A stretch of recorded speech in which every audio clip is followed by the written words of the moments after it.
배우 중에 송선미라고 하는 분이 있는데요. 그분 남편이 성이 고씨입니다. 그런데 지난 8월 21일 날 오전입니다. 한 11시 40분 정도에 법무법인 사무실 안에서 변호사가 보는 앞에서 살해를 당했습니다. 28살짜리 조 씨라고 하는 그 청년에게 살해를 당한 것입니다. 이 검찰에 넘겨진 CCTV를 분석하면서 여러 가지 의문점이 드는 거죠. 전혀 초범인 이 조 씨가 어떻게 한 칼에 그 고 씨를 죽일 수 있었는가? 또 백주 대낮에 어떻게 그 법인 이 법무 사무실에서 이렇게 살인을 할 수 있겠는가? 또 살인을 하고도 도망가질 않고 경찰이 오기를 기다렸다가 체포됐다는 사실이죠. 검찰이 수사를 해나가면서 주목한 게 한 가지 있습니다. 이 숨진 이 고 씨가 이 곽 씨라고 하는 그 사람하고 재산 문제 때문에 다툼을 갖고 있었다는 사실입니다. 이 두 사람은 일본에서 호텔, 이 빠친코 운영으로 천문학적 자산을 소유한 이 고 씨의 99살 난 그 할아버지가 국내에 가지고 있는 한 70억 정도의 그 재산을 두고서 민형사 소송전을 벌이고 있었다고 하는 것입니다. 근데 이 곽 씨가 아마 그 유산을 이렇게 받으려고 하는데 또 굉장히 그 고 씨가 이렇게 방해가 됐던 것 같아요. 어쨌든 나중에 깊이 조사를 해보니까 결국은 이 곽 씨가 이 조 씨를 사주해가지고 청부 살인을 하게 된 것입니다. 20억을 주겠다고 제시를 했고 또 가족들을 전체적으로 보호해주겠다. 그리고 너가 형을 가볍게 살도록 최선을 다해서 뒤에서 서포트하겠다. 이렇게 해서 청부 살인을 하게 된 것입니다. 특별히 이 조 씨는 변변한 직장이 없어서 편의점에서 이렇게 간간히 일하면서 살고 있는데 언제까지 그렇게 살 거냐 말이지. 큰 돈 가지고 필리핀에 건너가 가지고 좀 보란 듯이 사는 것이 어떻겠느냐 이렇게 제안을 했다고 하는 것입니다. 살해를 당한 고 씨라는 사람, 또 살인을 한 조 씨라고 하는 젊은이, 또 청부 살해를 지시한 이 곽 씨 등 여러 사람들이 인생 파멸 길로 가게 됐습니다. 그렇게 된 배경에는 99살 먹은 그 할아버지의 많은 재산이 있었다는 것을 알 수가 있습니다. 문제는 이런 종류의 일들이 지금도 우리 주변에 그리고 세계 도처에 끊임없이 일어나고 있다는 사실입니다. 돈. 사람을 이렇게 돌게 만드는 돈이란 과연 무엇인가? 다시 생각해 보게 됩니다. 돌고 도는 이 돈에 대해서 우리 눈마저 돌으면 안 되겠고 눈을 똑바로 떠서 바른 시각을 가지고 살아가야 되지 않겠는가 생각을 하게 되는데 오늘 이 본문은 우리에게 아주 명쾌하고 아주 확실하게 재물관에 대해서 눈을 뜨게 해주고 얘기를 해줍니다. 저는 이 본문을 읽어가면서 정말 재밌는 연결고리들을 아주 발견하게 되는데요. 우선 여기 19절 20절 다시 보십시오. 너희를 위하여 보물을 땅에 쌓아두지 말라. 거기는 좀과 등록이 해하며 도둑이 구멍을 뚫고 도둑질하느니라. 오직 너희를 위하여 보물을 하늘에 쌓아두라. 거기는 좀이나 등록이 해하지 못하며 도둑이 구멍을 뚫지도 못하고 도둑질도 못하느니라. 보물은 이 보화를 말하고 있는 거죠. 돈이고 재물을 얘기하고 있는 것입니다. 그런데 이것은 단순히 이 재물이 물질만이 아니라고 하는 것입니다. 이것은 이 마음하고 연결이 되어 있다고 하는 거예요. 21절에 보면 내 보물이 있는 그곳에는 내 마음도 있느니라. 정말 그렇잖아요. 돈이 많으면 마음이 든든하죠. 돈을 많이 가지게 되면 아주 기분이 좋아지고 만족감을 느끼게 됩니다. 그래서 저도 돈을 좋아합니다. 돈이 주머니에 넉넉하면은 마음도 굉장히 푸근해지죠. 예. 돈이 있는 곳에 마음이 가게 되어 있는 것은 당연한 것입니다. 여러분 이사할 때 다 짐을 짐꾼에게 맡기는데 여러분들이 꼭 챙겨가지고 안고 차에 타는 거 그거 굉장히 중요한 겁니다. 대부분 현찰일 경우가 많고요. 고가의 물품일 경우가 많죠. 거기에 마음이 가고 그리고 신경을 항상 바짝 쓰게 되는 것입니다. 또 반대로 마음이 가는 곳에 또 돈이 가는 경우가 많이 있습니다. 진짜 사랑하는 사람과 데이트할 때는 돈을 아끼지 않습니다. 저도 전도사 시절에 제 사례비가 한 달에 15만 원이었는데 아내하고 데이트할 때는 뭐 정말 돈에 옆에서 구워서라도 또 동생 것들을 다 갈취해가지고 가서 열심히 펑펑 썼습니다. 정말 좋아하는 사람이 있다고 한다면은 구워서라도 선물을 하게 되는 것이죠. 그런데 또 이 돈이 굉장히 부족하게 되면요, 굉장히 마음이 불안해집니다. 염려와 근심이 많이 생기게 되죠. 돈 때문에 가슴이 쪼이고 스트레스를 받는 경우가 굉장히 많습니다. 오늘 저 끝부분에 25절을 보시면은 여러분 잘 아시는 말씀이 있죠. 그러므로 내가 너희에게 이르노니 목숨을 위하여 무엇을 먹을까 무엇을 마실까 몸을 위하여 무엇을 입을까 염려하지 말라. 목숨이 음식보다 중하지 아니하며 몸이 의복보다 중하지 아니하냐. 예. 그 염려의 얘기를 하고 있는데 앞으로 쭉 이렇게 연결해 보면 무엇을 먹을까 무엇을 입을까 이게 전부 다 뭐냐면은 돈 문제요 재물의 문제다. 그런데 그런 것들 때문에 염려가 생긴다라는 겁니다. 예. 그래서 물질은 재물은 마음과 연결이 돼 있고 그 마음속에 여러 가지 작용이 일어나게 되고 마음은 또 물질과 연결이 돼 있다라는 것이고 자 조금 더 나가면은 이 물질은요 굉장히 영적인 것하고도 영성하고도 굉장히 연결이 돼 있다는 마음속에서 이 재물 때문에 지속적으로 근심하게 되면은 지속적으로 염려하게 되면은 믿음에 결정적인 문제가 생긴다는 거예요. 쭉 더 내려가서 30절에 보면은 오늘 있다가 내일 아궁이에 던져지는 들풀도 하나님이 이렇게 입히시거든 하물며 너희일까 보냐 믿음이 작은 자들아. 쭉 나가다가 결국은 어디에 연결되냐면 믿음에 연결이 되고 있다. 결국 재물 때문에 심하게 염려하고 불안해하고 스트레스 받는 것은 영적으로 볼 때 믿음이 연약하다. 하나님에 대한 의존 이런 것들이 너무 약하다. 그렇게 보게 되는 것입니다. 그래서 이것을 좀 더 깊이 있게 본문은 또 얘기하고 있는 것입니다. 여러분 잘 아시는 24절에 한 사람이 두 주인을 섬기지 못할 것이니 혹 이를 미워하고 저를 사랑하거나 혹 이를 중히 여기고 저를 경히 여기면 너희가 하나님과 재물을 겸하여 섬기지 못하니라. 주인 문제를 얘기하고 있어요. 여러분 한 사람에게 두 주인이 있을 때 주인이 똑같은 것을 요구할 때는 문제가 없어요. 그런데 주인이 다른 것을 요구할 때는 경중을 따질 수밖에 없어요. 그 잘못된 부모 밑에 자라는 아이들이 말이죠. 아빠 엄마의 가치관이 다르면 아이들이 아주 혼란을 일으킵니다. 엄마는 굉장히 신앙적으로 이 아이를 지도해가지고 가치관을 가지고 그러는데 아버지는 굉장히 세상적으로 막 하잖아요. 그러면은 이 아이가 누구를 따라야 되는 겁니까? 혼란이 일어나는 거예요. 마찬가지입니다. 한 사람이 두 주인이 명령이 다른 곳으로 떨어지는데 결국은 그 마음속에 중히 여기거나 경히 여기거나 둘 중에 하나를 해가지고 우선권을 선택하게 되는 것입니다. 그리고 정말 우선권을 두는 것 그게 참 주인이라는 얘기죠. 그런데 놀라운 것은 하나님과 재물이 두 개가 주인이 될 수 있다는 겁니다. 그러면 재물이라고 하는 것이 어느 수준으로 올라오냐면 하나님 수준으로 올라올 수 있는 가능성이 있다는 거예요. 여러분 물질은 물질에 그치지 않습니다. 돈은 돈에 그치지 않습니다.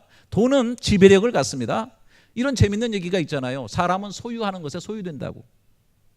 내가 소유하고 내가 가지는 것 같은데 그 소유된 것에 신경을 쓰고 나중에 가면 그 소유한 것에 의해서 내가 노예가 될 가능성이 굉장히 많다는 것입니다.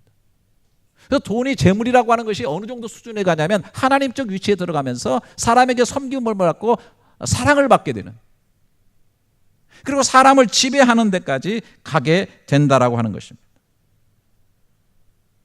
그래서 결국은 뭐냐면 선택해야 돼요. 어느 주인을 선택하느냐. 우리가 하나님을 믿는다고 말은 많이 합니다. 그런데 그리고 뭐 재물은 뭐 다스린다고 얘기하는데 실제 삶에 가면 강론에 가면 그렇지 않은 경우가 굉장히 많습니다.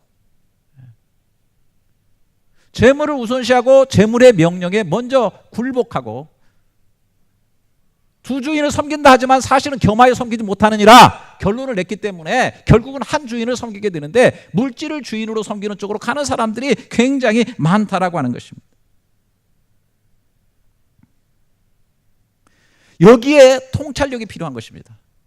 나는 정말 누구를 섬기고 있느냐라고 하는 이 정확한 시각, 통찰력을 가져야 되는데 그것을 오늘 성경은 눈이 성하다, 눈이 나쁘다 이렇게 표현하고 있는 것입니다. 그래서 오늘 여기 보게 해두십시오. 21절에 내 보물이 있는 곳에는 내 마음도 있느니라. 22절 눈은 몸의 등불이니, 갑자기 눈 얘기가 나와요. 몸의 등불이니 그러므로 내 눈이 성하면 온몸이 밝을 것이요 눈이 나쁘면 온몸이 어두울 것이니 그러므로 내게 있는 빛이 어두우면 그 어두움이 얼마나 더하겠느냐 라고 하면서 24절에 한 사람이 두 주인을 섬기지 못한다, 너희가 하나님과 점을 겸하여 섬기지 못한다 라고 말하고 있는 것입니다.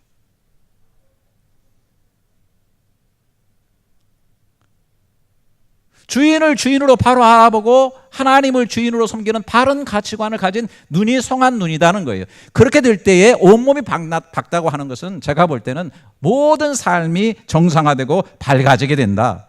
반대로 눈이 나쁘면 어떻게 돼요? 온몸이 어두워지게 된다라고 하는 것입니다. 여러분, 신앙생활은 눈싸움입니다. 어떤 시각으로 어떻게 보느냐. 우리가 거듭났다라고 하는 것은 눈이 바뀐 겁니다. 눈이 띄어지는 거예요. 근데 정말 우리가 어둠 속에 있다, 아직도 혼돈 속에 있다라고 하는 것은 눈이 제대로 띄어지지 않았다는 것입니다. 여러분 한번 거슬러 올라가 봅시다. 저와 여러분들이 오늘 좀 생각을 이렇게 거슬러 가가지고 우리 조상 아담과 하와 근본의 그 인간의 뿌리가 말이죠. 하나님께서 다 에덴 동산을 만들어 주시고 뭐든지 먹을 거 다 먹고 다 다스리도록 만들어 주셨잖아요. 단 한 가지만 하지 말라 그래요. 선악과 먹지 마라. 동산 중앙에 있는 이건 여러 가지 의미를 가지고 있습니다. 좌우간. 그런데 뱀이 와서 유혹할 때 뭐라고 말하고 있습니까? 창세기 3장 5절에 너희가 그것을 먹는 날은 너희 눈이 밝아져 하나님과 같이 되어 선악을 알 줄을 하나님이 아신다. 야, 그거 먹으면 네 눈이 밝아져 가지고 하나님 수준에 올라가게 돼. 선악을 분별할 줄 알아, 하나님처럼. 하와가 그 선악과를 주목해 보는 겁니다. 6절에 여자가 나무를 본즉 이렇게 씁니다. 먹음직하고 보암직하고 지혜롭게 할 만큼 탐스럽게도 한 나무인지라 여자가 그 열매를 따먹고, 계속해서 그걸 바라보니까 어떻게 됩니까?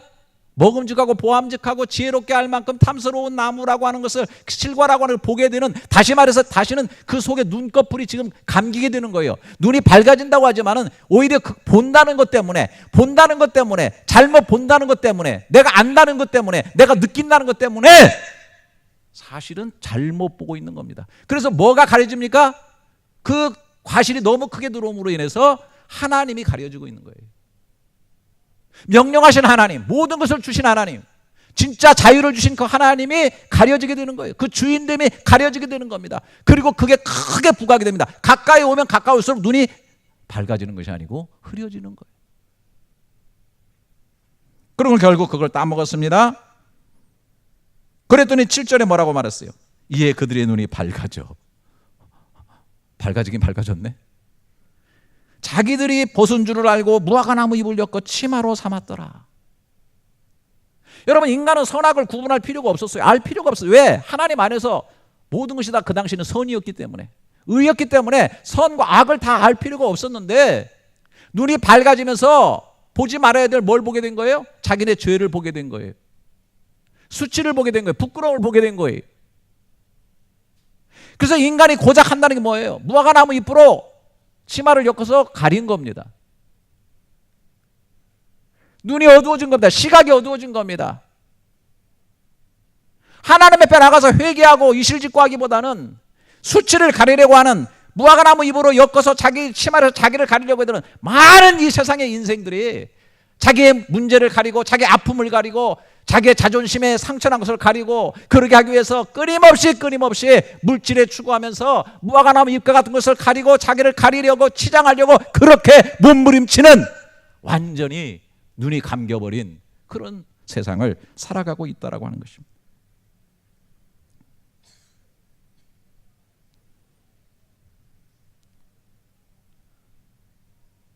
근본적으로 감겨져 있는 이 눈을 떠야 된다는 것입니다.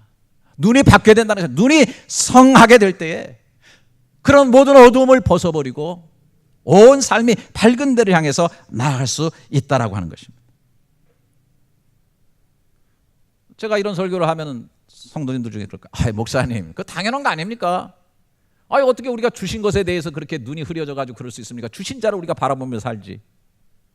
주신 자가 우선 아닙니까? 우리 믿음의 사람들은 하나님만 바라보고 주신 자를 먼저 바라보고 사는 거 아닙니까? 근데요, 강론에 들어가면 전혀 그렇지 않을 때가 많거든요. 한번 예를 들어 보세요.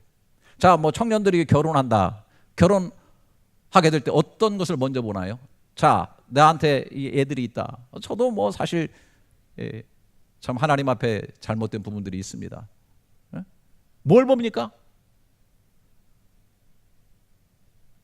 어떤 젊은이가 교회 와가지고 이 교회 가면 저 믿음의 여인들이 많으니까 거기 가서 골라야 되겠다 와가지고 쓱 이렇게 보고 나서 여긴 없네. 뭘 본 거예요? 외모만 본 거예요. 외모만 쓱 보고 엄청 건방 떱니다. 대화를 섞어봤습니까? 속을 들여다봤습니까? 가치관을 봤습니까? 객관적으로 외모를 보고 학력을 보고 백그라운드를 보고 조금 더 나가면 성품을 본다고 하는데 이것도 온전하지 않아요. 좀 더 내면 세계를 바라보고 가치관을 바라보고 신앙관을 바라보고 이렇게 해야 되는데 그걸 우선권으로 두느냐는 겁니다. 저 막상 갈 때는 저 뒷전으로 가게 되는 것입니다. 그리고 나중에는 인생을 살아가면서 뼈저리게 후회하게 되는 것입니다. 왜? 이제는 그때는 설설 눈이 띄어지거든. 눈이 띄어져, 눈이. 그러니까 내가 봐야 될 걸 못 봤네.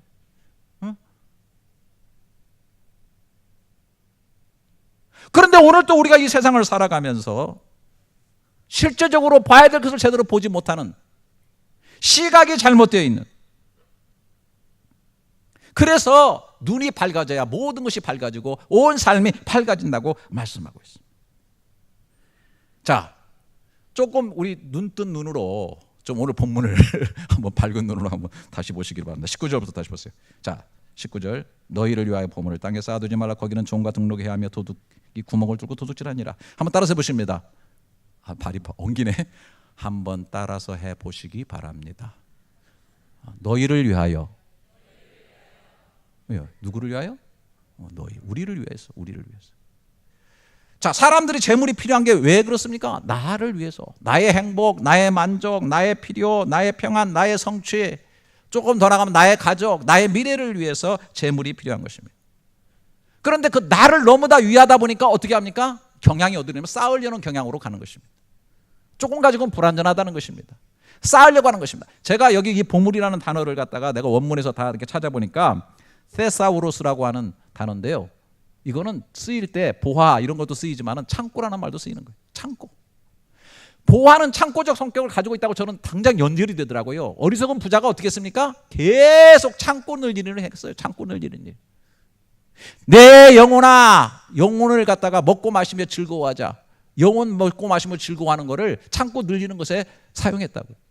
인간은 그렇게 되는데 자꾸 물론 쌓아야 되죠. 재테크 해야 됩니다. 주식도 투자해야 됩니다. 뭐 증권도 필요하죠.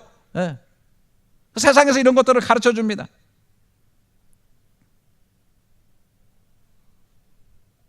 저도 뭐 할 수만 있으면 쌓는 것을 좋아합니다.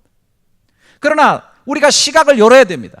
돈을 쌓을 때, 땅에 쌓을 때 그것이 궁극적으로 평안과 행복과 만족을 가져올 것이 아니라는 사실에 눈을 떠야 된다는 것입니다. 여기 뭐라고 말했습니까? 종과 동록이 해하며 도둑이 구멍을 뚫고 도둑질하느니라. 잘 아시죠? 주식이 떨어지기도 하고 환율이 떨어지기도 하고 투자했다 사기를 당하기도 하고 얼마나 돈이 옆으로 많이 흘러새는지 모릅니다. 그것뿐입니까? 그것만이 아니에요. 도둑은 따로 있습니다. 이 쌓아놓은 돈 때문에요. 관계가 금이 가는 거예요. 사람 관계가 나빠집니다. 부자지간도 갈라서고요. 형제들이 싸웁니다. 많은 돈을 쌓아놓은 부자 부모 때문에 자식들이 게을러지고 방탕에 들어가고 뭐든지 돈으로 해결할 수 있다고 하는 악한 가치관을 가지고 인생을 망치면서 살아가는, 인생을 도적맞는 그런 우리의 자식들도 있다라고 하는 것입니다. 더 깊이 들어가면 많은 염려와 근심으로 스트레스 받게 하고 우리의 삶에 문제를 가져다 줘요. 자, 다시 25절. 내가 너에게 이르노니 목숨을 위하여 무엇을 먹을까? 무엇을 마실까? 몸을 위하여 무엇을 입을까? 염려하지 말라. 목숨이 음식보다 중하지 아니하며 몸이 의복보다 중하지 아니하냐? 아니하냐 반문하고 있는 것입니다. 자, 제가 늘 말씀드리지만 여기 뭐라 그랬어요? 목숨을 위하여, 그 다음에 몸을 위하여, 아까 너희를 위하여, 다 위하여라는 것입니다. 누구를 위하여? 우리 목숨을 위하여, 우리 몸을 위하여, 위하라고 하는 것입니다. 그런데 오늘 여기 본문은 뭐라고 말하겠습니다? 마지막에는 야, 목숨이 음식보다 중하지 아니면 몸이 의복보다 중하지 아니하냐? 이렇게 반문하는 것은 뭐냐면 니들이 그렇게 목숨을 위한다고, 몸을 위한다고 염려하고 근심하면서 재물 때문에 고통을 받고 스트레스 받으면서 사실은 너희 목숨을 해하고 있고 너희 건강을 해하고 있지 아니하냐? 뭐가 중요하냐? 라고 질문을 던지고 있는 것입니다. 아이러니컬합니다. 금을 어디에 그어야 되겠어? 얼만큼 가져야 되겠습니까? 그것이 바로 우리의 시각입니다. 건강하고 바른 시각이 열려져 있게 될 때 이런 문제에 분명히 선을 긋고 진짜 몸을 위하고 진짜 목숨을 위한 그런 재물로 우리가 다스려 나갈 수 있는 것입니다. 그런데 우리는 그렇지 못할 때가 너무 많아요. 너희를 위하여 보물을 땅에 쌓느니라.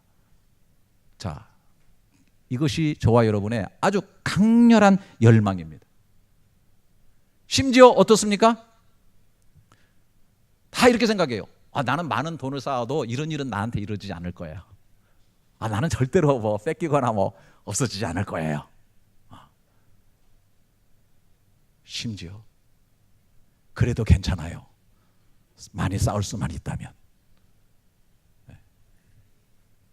대부분 거기까지 가 있는 거예요. 그러니까 우리의 시각과 눈이 얼마나 바뀌어 있는가. 눈이 성하면 돈이 가는 길이 보입니다. 어떻게 가야 되는지를 압니다. 주님께서 우리에게 가르쳐 주지 않습니까? 20절에 오직 너희를 위하여 보물을 하늘에 쌓아두라. 거기는 좀이나 등록이 해하지 못하며 도둑이 구멍을 뚫지도 못하고 도둑질도 못하느니라.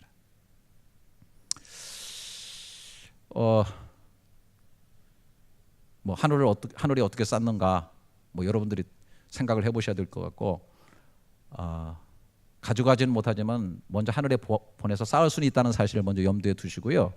제가 성경을 보면서 그 예수님께서 우리에게 가르쳐 주신 그 누가복음 16장에 있는 청지기 비유인데요. 이걸 좀 우리가 깊이 한번 생각을 해봐야 되겠어요. 이 많은 분들이 그 제목을 붙이기를 불의한 청지기라고 하는 그 제목으로 붙이는데요. 사실 이거 해석하기 굉장히 쉽지가 않습니다. 어느 주인한테 그 주인의 일을 하는 청지기가 있는데 게으르고 주인의 돈을 지 마음대로 허비하고 낭비를 하는 겁니다. 바로 잘리게 돼 있잖아요. 주인이 벌써 마음을 가지고 있는데 이 사람은 또 머리가 되게 좋아요. 그래가지고 잘리게 되겠구나. 잘리면 뭐 하지? 아무것도 할 게 없는데 이러면서 걱정을 하고 있는 거예요. 그러다가 수를 쓰는 겁니다. 주인에게 1억 빚진 사람에게 오라 그래가지고 문서 위조를 하는 거예요. 5천만 원이라고 바꿔 해가지고 해주고, 그 다음에 1,000만 원 빚진 사람에게 100만 원이라고 바꿔서 해주고, 이런 식으로 하는 겁니다. 여러분 어때요? 이거 더 큰 일을 저지르고 있는 거죠? 사문서 위조입니다. 죽을 길로 가는 거죠. 근데 이런 사람의 예를 예수님이 들고 있는 거예요. 이게 옳은 겁니까? 여러분 옳은 거예요? 성경에도 옳지 않다고 얘기했어요. 그래서 8절에 보면 주인이 이 옳지 않는 청지기가 이렇게 말해요. 옳지 않는 청지기라고 분명히 얘기하고 있어요. 여러분 괜히 오해하지 마세요. 성경에도 옳지 않다고 했습니다. 그러나 뒤에 말이 중요합니다. 이 주인이 이 옳지 않는 청지기가 이를 지혜 있게 하였으므로 칭찬하였으니. 옳지 않아요. 하지만 여기 비유에서는 한 가지를 강조하려고 하는 겁니다. 이 사람이 지혜에 있었다는 겁니다. 심지어 뭐냐면 이 세대의 아들들이, 이 세상에서 살아가는 그 인간들이 그렇게 하는 것들이 자기 시대에 있어서는 빛의 아들들보다 더 지혜로워. 이걸 비유적으로 하면 예수 믿는 빛의 자녀들보다 더 지혜롭다는 거예요. 이게 도대체 무슨 말입니까?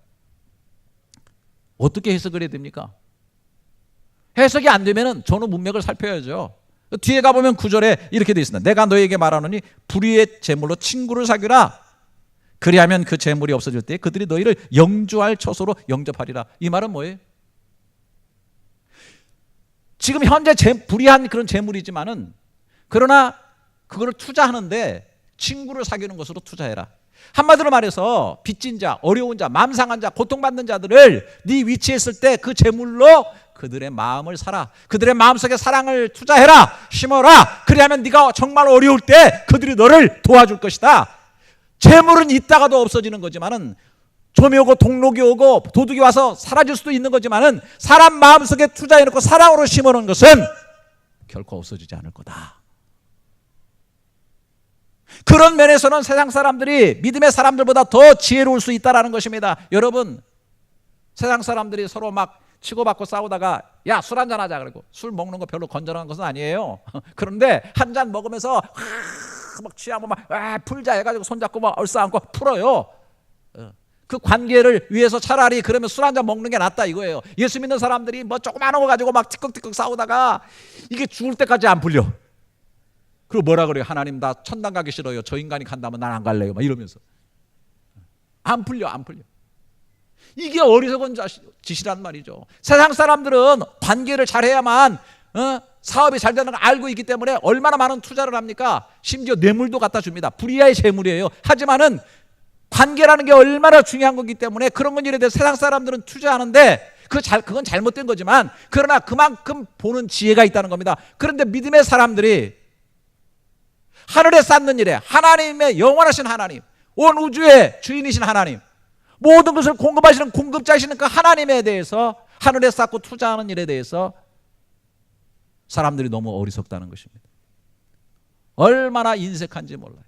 얼마나 손으로 잡고 쥐는지 몰라요.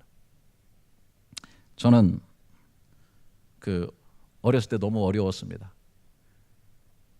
그때는 잘 먹는 게 최고의 목표였죠.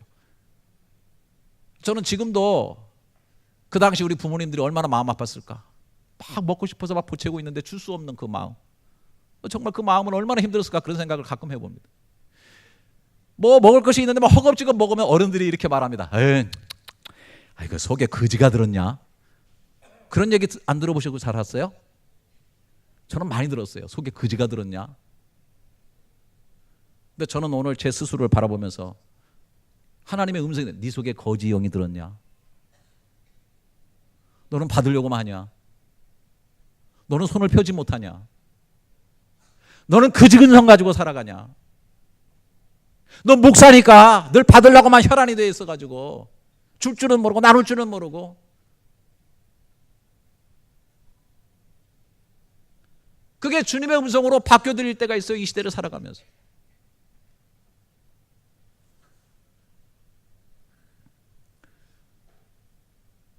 우리의 빛의 자녀들이 세상 사람들보다 그런 면에서 지혜가 떨어진단 말이에요. 시각이 바뀌어야 돼요. 눈이 열려야 돼요. 어느 선교단체에서 선교 모금을 하는데 한 선박 회사에 크리스찬 사장님이 있어가지고 거기에 신청을 했어요. 받으러 오라는 거예요. 근데 선교사님이 이제 받으러 사무실에 들어갔어요. 그랬더니 그냥 별로 이렇게 기분이 안 좋아. 하여튼 좌우가 안 주면서도 그냥 소에게 수표를 하나 이렇게 그어가지고 주는 거예요. 받는 선교사도 기분이 좋지 않지. 느낌 아니까. 그래. 그런데 갑자기 전화가 오는 거예요. 전화로 딱 봤더니 갑자기 얼굴이 막 흑빛으로 변하는 거예요. 왜 그러시냐고 그랬더니 전화기를 내려오면서 내 중요한 배 한 척이 지금 좌초가 돼가지고 짐도 다 수장돼 버리고 사람마저 인명피해가 나가지고 큰 타격을 받게 됐다고, 그러면서 수표 도로 내놓으라고. 그래서 헛소시 수표를 주니까 쭉 찢어버리더래. 그래 이제 가려고 하니까 서 계시라고, 가지 말고 들어오라고. 그러더니 다시 수표를 쓰는데 아주 거액의 수표를 끊어서 주더라는 거죠. 도대체 웬일이냐고, 무슨 일이냐고 그랬더니 제가 금방 하나님의 말씀을 내가 경험하게 됐다고. 제가 마태복음 16장 6장 19절을 경험하게 됐다고. 오늘 본문이죠. 너희를 위하여 보물을 땅에 쌓아두지 말라. 거기는 종과 등록이 해하며 도둑이 구멍을 뚫고 도둑질하느니라. 나는 금방 지금 도둑 맞은 거 아니냐고. 이렇게 물질이 새나가는 거 내가 지금 경험하는 거라고. 근데 내가 진짜 소망이 있는 것은 그 다음 구절 때문이라고. 오직 너희를 위하여 보물을 하늘에 쌓아두라. 거기는 좀이나 등록해야 하지 못하며 도둑이 구멍을 뚫지도 못하고 도둑질도 못하느니라. 그래서 자기는 하늘에 쌓겠다는 거예요.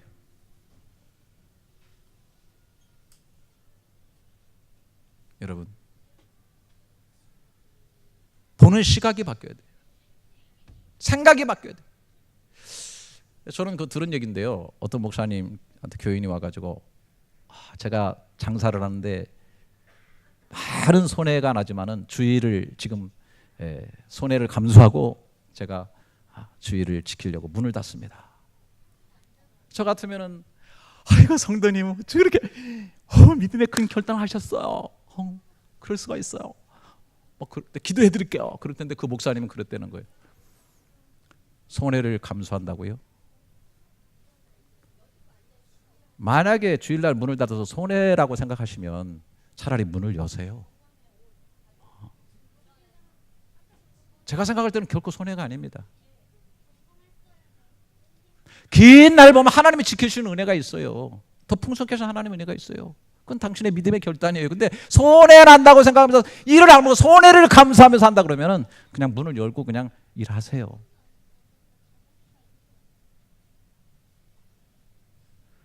우리가 예수 믿어서 구원받았다고 하지만은 모든 면에서 우리의 가치관이요 너무나 많이 바뀌어져 있고요. 우리 눈이 너무나 많이 시각이 왜곡되어 있는 것을 바라보게 돼요. 여러분 오늘 16장 그 비유 뒤에 저는 놀랍습니다. 이게 13절에 이렇게 되어 있어요. 집 하인이 두 주인을 섬길 수 없나니 혹 이를 저를 사랑하거나 혹 이를 중히 여기고 저를 경히 여김이라. 너희는 하나님과 재물을. 이 지금 불의의 청지기 비유를 하고 나서 하신 말씀 오늘 본문하고 똑같은 말씀하고 있는 거예요. 너희가 정말 주인이 누구냐? 시각을 열어야 된다. 그래야 제대로 된 투자를 할 수 있다. 제대로 돈을 사용할 수 있다. 지혜롭게 사용할 수 있다라고 하는 것을 가르쳐 주시는 겁니다. 그런데요, 오늘 제가 이런 설교를 하면 오랜만에 교회 나왔더니 재수없이 돈 얘기네. 네. 정말 진짜 오래간만에 합니다. 여기 아시죠? 몇 년 만에 하는 것 같아. 그런데 여러분 예수님께 그렇게 얘기했을 때 바리새인들 있잖아요. 바리새인도 어떤 사람입니까?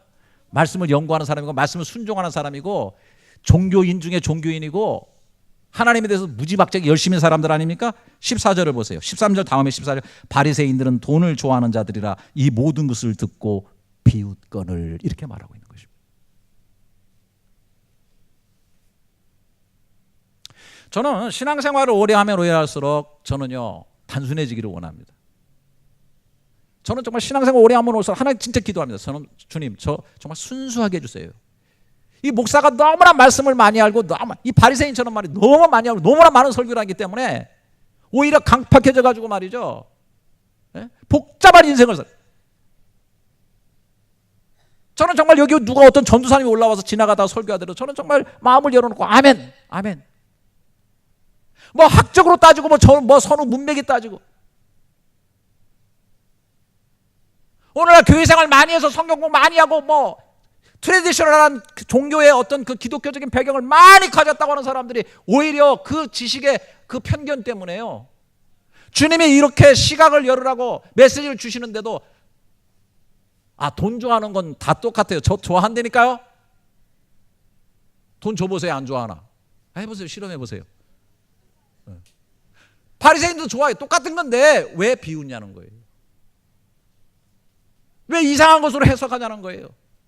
말씀을 주시는 대로 바른 시각을 가지고 바르게 물질 앞에 응답하고 바른 물질관을 가지고 바르게 사용하고 바르게 승리하고 온 삶이 밝아지는 그러한 하나님의 은혜를 누리며 사는 게 나쁜 건가요? 왜 거기서 비비 꼬아가지고 이상하게 생각하고 바리새인들이 그렇게 비웃게 되는 건가요? 저는 오늘 19절 그 다음에 20절 오늘 본문에 마태복음 6장 20절 우리 같이 한번 읽어볼 수 있기를 바랍니다. 자 띄워주세요. 큰 소리 읽겠습니다. 시작. 예, 거기까지만. 19절도 너희를 위하여라고 보세요. 너희가 너희를 위해서 땅에 보물을 쌓느냐? 그런데 20절이 이렇게 말했습니다. 더 강조했습니다. 오직 너희를 위하여. 뭐 주님이 뭐 부족하고 뭐 주님 때문에 하는 게 아니에요. 우리 고열을 빨아먹기 위해서 하는 게 아니에요. 너희를 위하여, 오직 너희를 위하여 하늘의 보물을 쌓는 일을 하라. 그 보물을 쌓기 위해서 네 마음을 들여라. 그리고 너희 눈을 성하게 하라. 건강하게 하라. 하나님관과 재물관과 주인관을 정확하게 하라. 그것이 온몸을 밝게 하고 네 삶을 밝게 하고 너를 진정 위하는 그런 삶으로 가게 될 것이다 라는 거예요. 저는 논산훈련소를 갔습니다. 현역을 한 사람이에요. 저 요즘 그것도 귀하더라고. 논산훈련소 갔더니 훈련 받기 전에 저기를 하더라고요. 체력 검사를 하더라고요. 그러더니요 안경을 맞춰주는 거예요. 난 제 인생에 안경을 처음 군대 가서 썼어요. 근데 안경을 쓰니까 세상이 밝아지더라고요. 제가 눈이 나빠진 걸 몰랐어요. 제가 나중에 가만히 생각해 보니까 제가요 얼마나 건방지고 폼을 잘 잡는지 집에서만 책을 읽으면 좋은데 책을 들고 꼭 버스에서 사람들 보는데 폼 잡고 읽었어요. 학구적인 인물이라고 막 특히 여학생들이 있을 때는 막 그리고 굉장히 어려운 거 같은 거 말이죠. 막 노벨상 수상문학 전집 같은 거 이런 거. 그런데 막 버스가 흔들리니까 눈이 나빠진 거예요. 엄청 나빠졌더라고요. 근데 몰랐어요. 저는요 서서히 나빠졌기 때문에. 그런데 막 안경을 맞춰주니까 막 갑자기 세상이 엄청 밝아지는 거예요. 사격을 하는데 막 사격을 얼마나 잘했는지 제가 특등사수가 됐다고. 뽑혔어요. 오늘날 흔들리는 세상 속에서 재물로 인해서 수많은 염려와 근심을 하고요. 나중에는 재물을 섬기고 사랑하고 그런 가운데 흔들리는 세상 가운데서 돌고 도는 돈 가운데서 내 하나님에 대한 초점이 시각이 흐릿멍텅해지고 얼마나 내 영혼이 어두워져 있는지 몰라요. 여러분 지금 생각을 하셔야 돼요. 시각 조정하셔야 돼요. 안경 맞춰야 돼요. 새롭게 해야 되는 것입니다. 저는 목회하면서도요. 제가 열린교회 하면서 교회에 빚이 있었죠. 어떻게든지 은행 빚이라도 얻어가지고 장소를 잘 마련해서 목회를 해야 된다. 또 꿈이 있으니까 막 그런 걸 했잖아요. 저는 빚도 능력이라고 생각했어요. 할렐루야. 아무나 빚 안 줍니다. 예? 그리고 저는 생각했어요. 내가 왜 빚을 다 갚아야 돼? 내 목표를 이렇게 아름다운 목표를 물려줄 때 후임자한테 빚도 물려준다. 지도 좀 갚아야지 왜 나만 다 해? 그랬는데 이번에 오는 강사 홍성곤 목사님, 김미진 강사가 지난번에 왔었는데 다 끝나고 나서 저한테 식사하면서 그러는 거예요. 목사님 교회에 빚이 있습니까?